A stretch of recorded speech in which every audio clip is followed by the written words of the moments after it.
think that how can we customize, how can we style our product variants in case of Webflow e-commerce.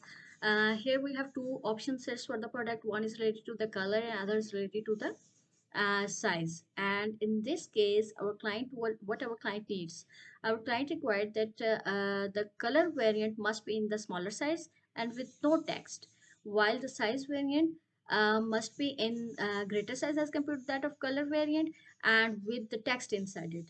So as you all know that in Webflow e-commerce, we can style our options or our variants in a very limited way.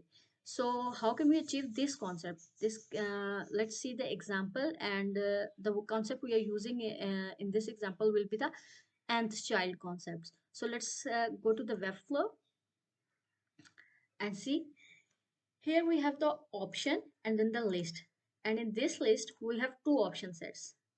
One for the color, one for the color, and one for the size.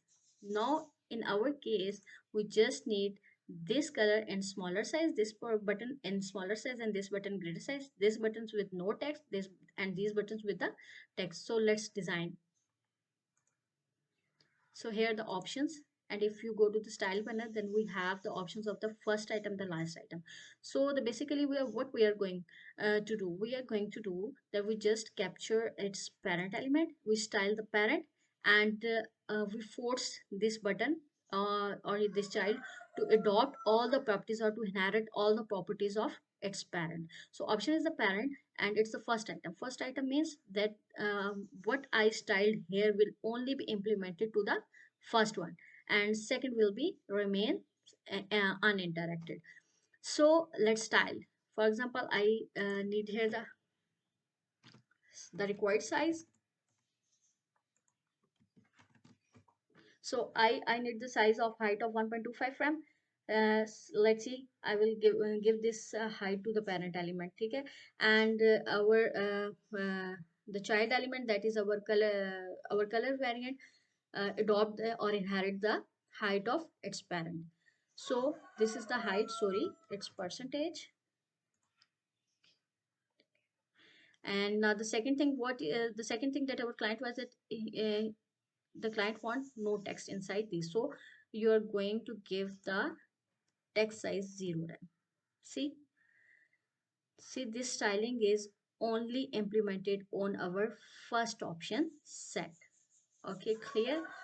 Now, no text and the required size is less than this size. Okay, and if you want to style this one also in the form of the circle, then this option, go to the style panel and see it's the last item.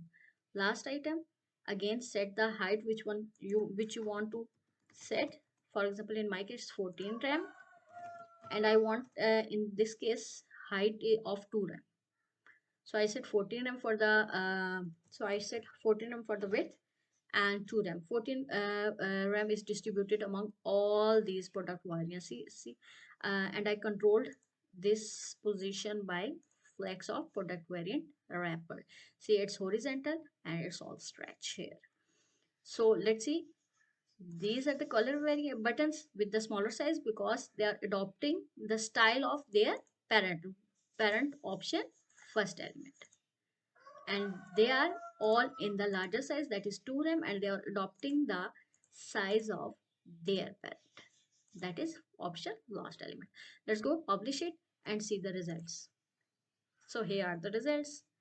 See, these are the color variants in the smaller size. These are and with no text as per the client requirements. And these are the size variants with the larger size and also text within.